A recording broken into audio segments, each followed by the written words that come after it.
Hello' student, এই ভিডিঅ'টোত আজি অৰ্থাৎ 13-10-2025 তাৰিখে নগাঁও জিলাত অনুষ্ঠিত হৈ যোৱা ক্লাছ 9-ৰ হাফ ইয়াৰলি এক্সাম 2025ৰ জেনেৰেল ছায়েন্সৰ কুৱেশ্যন পেপাৰখনৰ MCQবিলাক ছল্ভ কৰিবলৈ লৈছোঁ।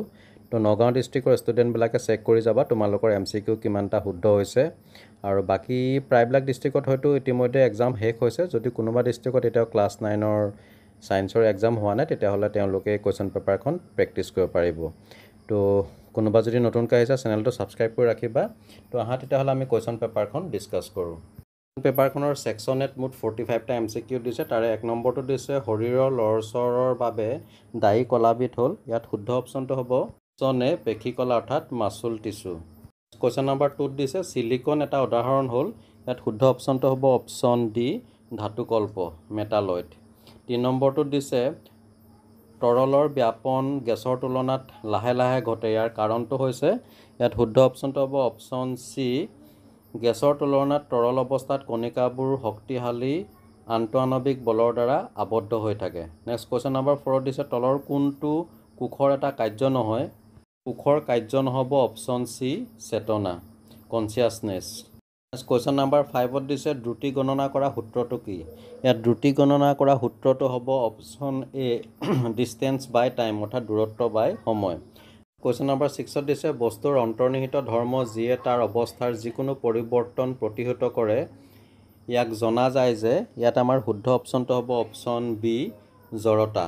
নম্বৰ 7ত দিছে swimming is possible by the সাঁতোৰাটো সম্ভৱ হৈছে।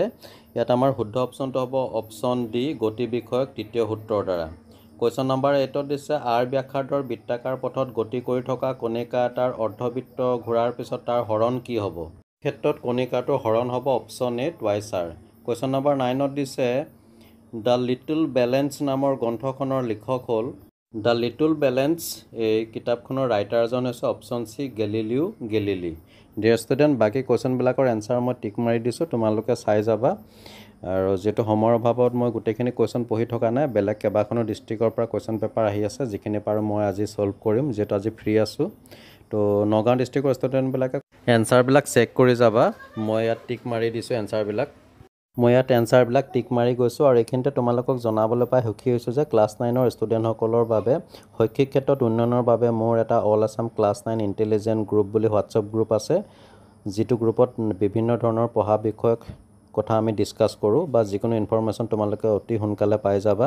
যদি তোমালোকে এই গ্ৰুপটোত এড হ'ব বিচৰা তেতিয়াহ'লে মই ডেছক্ৰিপশ্যনত লিংক দি দিছোঁ, তোমালোকে তাত এড কৰি গ্ৰুপটোত এড হ'ব পাৰিবা। তো ইয়াত তোমালোকে ডেছক্ৰিপশ্যনৰ লিংকটো দিয়া আছে, চাই ল'বা যদি গ্ৰুপত এড হ'ব বিচাৰা। তো এনেদৰে তোমালোকৰ বিভিন্ন কুৱেশ্যন পেপাৰ চলিউশ্যন ভিডিঅ' ইতিমধ্যে মই আগবঢ়াই আহিছোঁ। অৱশ্যে সময়ৰ অভাৱত সকলোৰে কুৱেশ্যন পেপাৰ চলিউশ্যন ভিডিঅ' দিব পৰা নাই, তাৰ বাবে মই দুখিত।